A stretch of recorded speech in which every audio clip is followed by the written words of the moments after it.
এই অন্তর্বর্তীকালীন সরকার দায়িত্ব নেওয়ার পর থেকেই বাংলাদেশের স্বাধীনতা যুদ্ধের যে ইতিহাস এবং স্বাধীনতা যুদ্ধের যে স্মৃতিস্তম্ভ, এগুলোকে এমনভাবে খাটো করছে যেন এই যুদ্ধটা এবং এই স্বাধীনতা যুদ্ধের চেয়ে এই ২৪-এর যে অভ্যুত্থান হয়েছে, একটা সরকার পতনের আন্দোলন যে হয়েছে, সেখানে যে মানুষ হতাহত হয়েছে, সেটা অনেক গুণ স্বাধীনতা যুদ্ধের চেয়ে বড়। আসলে কি তাই? এই যে স্বাধীনতা যুদ্ধকে বাংলাদেশ সৃষ্টির যে যুদ্ধ, নানা লাখ লাখ মানুষের যে প্রাণ এবং মা বোনের যে ইজ্জতের বিনিময়ে যে অর্জিত স্বাধীনতা, সেটা থেকে ২৪-এর একটা সরকার পতনের আন্দোলনকে বড় করে দেখার যে প্রবণতা, এই প্রবণতাটা কার? যারা ৭১-এর স্বাধীনতা যুদ্ধের বিরোধিতা করেছে, বাংলাদেশ সৃষ্টির বিরোধিতা করেছে, সেই রাজাকার, সেই আলবদর, সেই আরশামসের এই বয়ানটি এখন আমরা এই যে সরকারের লোকদের মুখে শুনতে পাচ্ছি। সর্বশেষ আসিফ নজরুল একটা বক্তব্য দিয়েছেন, যেটা মুক্তিযুদ্ধকে এবং বাংলাদেশের মানুষের উপর যে পাকিস্তান ৭১ সনে যে বর্বর যে হামলা চালিয়েছে, যে হত্যাকাণ্ড চালিয়েছে, যে মানবাধিকার এখানে লঙ্ঘন হয়েছে, যে গণহত্যা এখানে চালিয়েছে পাকিস্তানের হানাদার বাহিনী, সেই সেই যে গণহত্যা, সেই গণহত্যাকে খাটো করে দেখছে শুধুমাত্র এই শেখ হাসিনার এই সময়ের যে ঘটনাটা ঘটেছে জুলাই আগস্টে, সেটাকে বড় করে দেখানোর জন্য। যদি আসিফ নজরুল সত্যিকার অর্থেই বলে, তিনি তো অবশ্যই বলেছেন, তিনি যদি এটা ভেতরেও ফিল করে থাকেন যে এই শেখ হাসিনার চেয়েও বা শেখ হাসিনা ৭১-এর হানাদার বাহিনী বা পাকিস্তানি বাহিনীর চেয়েও বেশি অপরাধ করেছেন, বা শেখ হাসিনার অপরাধের চেয়ে পাকিস্তানি হানাদার বাহিনীর অপরাধ কম, এটা যদি তিনি ভেতরে ফিল করে থাকেন, বাংলাদেশের একটি মন্ত্রণালয়ের ক্ষমতায় বসে থাকা, মন্ত্রণালয় চেয়ারে বসে থাকা একজন মন্ত্রী যদি এটা ফিল করে থাকেন, এটা বাংলাদেশের জন্য খুব ভয়াবহ বিষয়। বাংলাদেশের স্বাধীনতা, সার্বভৌমত্ব, বাংলাদেশের মুক্তিযুদ্ধের ইতিহাসকে টিকিয়ে রাখার জন্য এটা খুব ভয়াবহ বিষয়। তিনি কি বলেছেন আমি একটু দেখব, এবং তার কথাগুলো যে কিভাবে খণ্ডন করা যায় আমি একটু করব। শেখ হাসিনার মতো অপরাধ ১৯৭১ সালে পাকিস্তানও করেনি। কি ভয়াবহ কথা! শেখ হাসিনার মতো অপরাধ ১৯৭১ সনে পাকিস্তানি করেনি। ২৫শে মার্চ, শুধুমাত্র ২৫শে মার্চ রাতে পাকিস্তানি বাহিনী যেই অপরাধ, যে গণহত্যা, যে হামলা বাংলাদেশের নিরস্ত্র মানুষের উপর চালিয়েছিল, সেই অপরাধ গত জুলাই আগস্টের পুরা ২ মাসেও সংগঠিত হয়নি। গত ২ মাসে শুধুমাত্র ২৫শে এই মার্চ কালো রাতে যেই হামলা, যেই বর্বর কাণ্ড বাংলাদেশের উপর চালিয়েছিল পাকিস্তানি হানাদার বাহিনী, সেই ঘটনায় শুধুমাত্র ঢাকায় বলা হয়ে থাকে ৭,০০০ মানুষ নিহত হয়েছেন, সারা দেশে আরো মানুষ নিহত হয়েছেন। ওই ২৫শে মার্চ, ২৬শে মার্চ কয়েক হাজার মানুষ নিহত হয়েছেন। শুধুমাত্র ওই রাতের ঘটনায় বাংলাদেশের প্রায় ১ কোটি মানুষ ভারতে আশ্রয় নিয়েছেন। শেখ হাসিনার কোন হামলার কারণে বাংলাদেশের অন্তত ১ লাখ বা ১০,০০০ মানুষ ভারতে কিংবা প্রতিবেশী অন্য রাষ্ট্রে আশ্রয় নিয়েছে?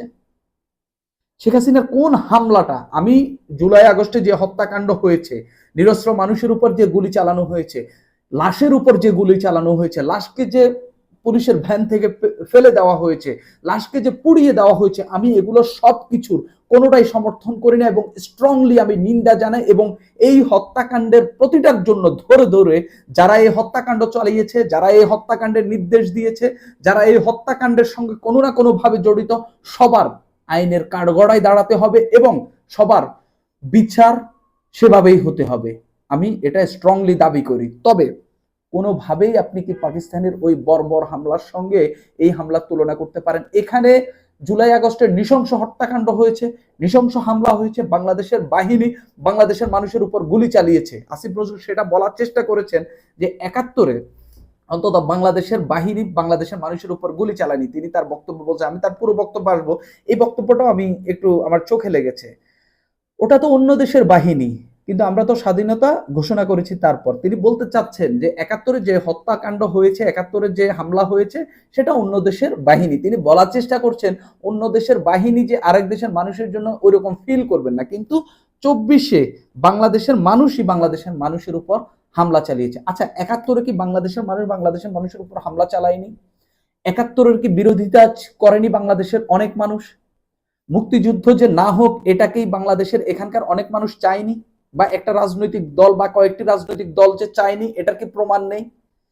কিংবা পাকিস্তানের যে হানাদার বাহিনী, পাকিস্তানের যে সেনাবাহিনী, তাদের কি এখানে সহযোগী তৈরি হয়নি? জামাতে ইসলাম কি সরাসরি ঘোষণা দিয়ে ৭১-এর বিরোধিতা করেনি? তারা কি রাজাকার বাহিনী গঠন করেনি? তারা কি এই যে শান্তি বাহিনী, তারপরে রাজাকার আল শামস, তারপরে আল বদর বাহিনী গঠন করেনি? এই যে তারা কি বাংলাদেশের মানুষের উপর নির্যাতন চালায়নি? তারা কি মা বোনদের ইজ্জত লুণ্ঠন করেনি? তারা কি ধর্ষণ করেনি? অবশ্যই করেছে। তাহলে আপনি কিভাবে বলছেন যে হচ্ছে বাংলাদেশের মানুষ ওই সময় বাংলাদেশের মানুষের উপর নির্যাতন চালায়নি, এই ২৪-এ এসে বাংলাদেশের মানুষের উপর নির্যাতন চালিয়েছে? আমি মনে করি আসিফ নজরুল যে বেতন পান, সেই বেতন দিয়ে মুক্তিযুদ্ধের আরো কিছু বই কেনা উচিত, তার ইতিহাসটা আবার পড়া উচিত, কিংবা এমন একজন বিজ্ঞের কাছে যাওয়া উচিত যিনি তাকে মুক্তিযুদ্ধের ইতিহাস সম্পর্কে আরেকটু ভালো জ্ঞান দিতে পারবেন। এটা খুবই জরুরি হয়ে পড়েছে। আপনি ৯ মাসের একটা যুদ্ধ, যেই যুদ্ধে বলা হয়ে থাকে ৩০ লাখ মানুষ শহীদ হয়েছেন, নিহত হয়েছেন, প্রায় ২ লাখ মা বোনের ইজ্জত গেছে, যেই পরিমাণ বাংলাদেশের নারীদের উপর বর্বরোচিত হামলা চালানো হয়েছে, বাংলাদেশের নারীদের উপর যে দর্শন এবং এত পরিমাণ বীরঙ্গনা সে সময় হয়েছিল এবং ওয়ার চাইল্ড হয়েছিল, এই ২৪-এর অভ্যুত্থানে কিংবা একটা সরকার পতনের যে আন্দোলন হয়েছে, এখানে কতজন নারী দর্শিত হয়েছে? এখানে কতজন মানুষ ঘর ছাড়া হয়েছেন? হ্যাঁ, মানুষকে আটক করা হয়েছে, গ্রেপ্তার করা হয়েছে, গ্রেপ্তার আতঙ্কে অনেকেই ঘর ছেড়েছেন, কিন্তু সেটা কি কখনোই লাখের বেশি? সেটা কি কোটির বেশি? সেটা কি ৫ লাখের বেশি? ৭১-এর যে স্বাধীনতা যুদ্ধ, যে মুক্তিযুদ্ধ, বাংলাদেশের একবারে সব ঘরে ঘরে এই যুদ্ধের যে দামামা, এই যুদ্ধের যে প্রভাব সব ঘরে ঘরে পৌঁছে গেছে। কোনো না কোনো ঘরের মানুষ ঘর ছেড়ে পালিয়েছে, বাংলাদেশের কোটি মানুষের মতো ভারতে আশ্রয় নিয়েছে, বাংলাদেশের নিরস্ত্র মানুষ অস্ত্র হাতে তুলে নিতে বাধ্য হয়েছে শুধুমাত্র তাদের ওই বর্বর হামলার জন্য। আপনি বলেন তো, ২৪-এর অভ্যুত্থানে কি বাংলাদেশের সব মানুষ মাঠে নেমে এসেছে? দেশের সব স্থানে কি এই আন্দোলনের স্ফুলিঙ্গ ছড়িয়ে পড়েছে? শেখ হাসিনার উপর মানুষের ক্ষোভ ছিল, কিন্তু দেশের সব মানুষ কি, আপনার ১৮ কোটি মানুষ যদি ধরেন, এর মধ্যে কি ৫ কোটি মানুষ রাস্তায় নেমে এসেছে? একেবারেই না। সর্বোচ্চ ১ কোটি মানুষ রাস্তায় নেমেছে। ওই সরকার পতনের জন্য এই ১ কোটি মানুষই যথেষ্ট, এর বেশি দরকার নাই। দেশের সব জেলায় কি এই ২৪-এর এই যে যে আন্দোলন, এই আন্দোলনটি কি সব জেলায় হয়েছে? একেবারেই না। আপনি শেখ হাসিনার সঙ্গে তুলনা করেছেন। শেখ হাসিনা নিজে নির্বাচন দিয়ে নিজে জয়লাভ করে নিজেকে নিজে জয়ী দেখিয়ে ক্ষমতায় থেকে গেছে। ঠিক আছে, ঠিক আছে বলতে সেই যে ফ্যাসিস্ট হয়ে উঠেছে তার নমুনা তো এগুলোই, তাই না? ৭০-এর নির্বাচনে যে আওয়ামী লীগ যে জয়লাভ করেছে, জয়লাভ করার পর বাংলাদেশের মানুষের হাতে বা যারা জয়লাভ করেছে তাদের উপর কি তাদের কাছে কি পাকিস্তান ক্ষমতা হস্তান্তর করেছে? করেনি। শেখ হাসিনার আমলে কি এরকম ঘটনা ঘটেছে যে যে জয়লাভ করেছে তার কাছে ক্ষমতা হস্তান্তর করেনি?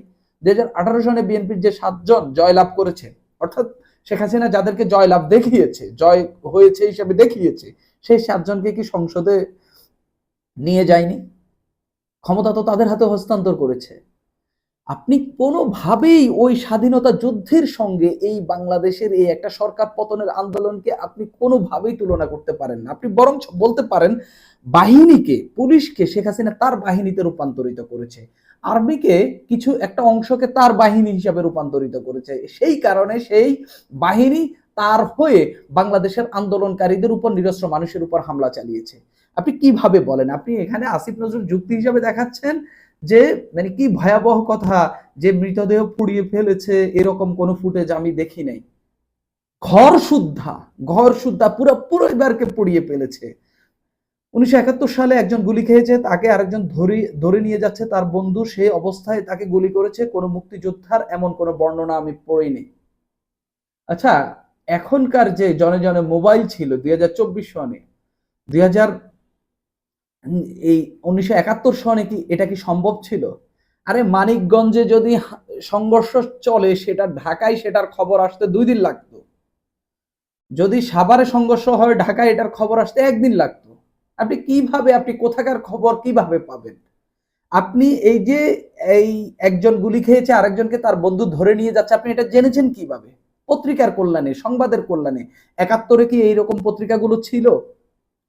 এইভাবে কি ম্যাসিভলি এরকম তথ্য কি উঠে এসেছে? আপনি কি কয়জন মুক্তিযোদ্ধার সঙ্গে কথা বলেছেন?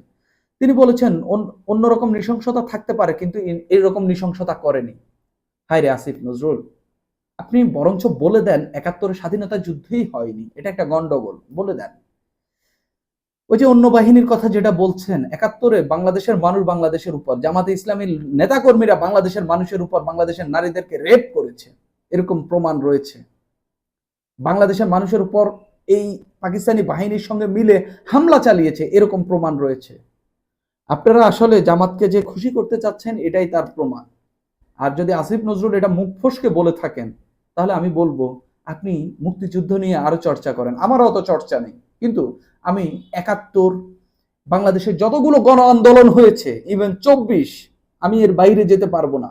২৪ সেই কারণে হয়েছে, কারণ শেখ হাসিনা ফ্যাসিস্ট হয়ে উঠেছিল বিধায়, বাংলাদেশের গণতান্ত্রিক মানুষের গণতান্ত্রিক অধিকার ক্ষুণ্ণ হচ্ছিল বিধায় ২৪ সংগঠিত হয়েছিল।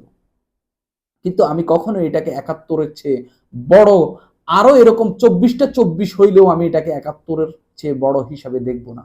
কারণ একটা স্বাধীনতার আন্দোলন কখনো একটা সরকার পতনের আন্দোলনের সঙ্গে মেলানো যাবে না। সুপ্রিয় দর্শক, আজ এই পর্যন্তই।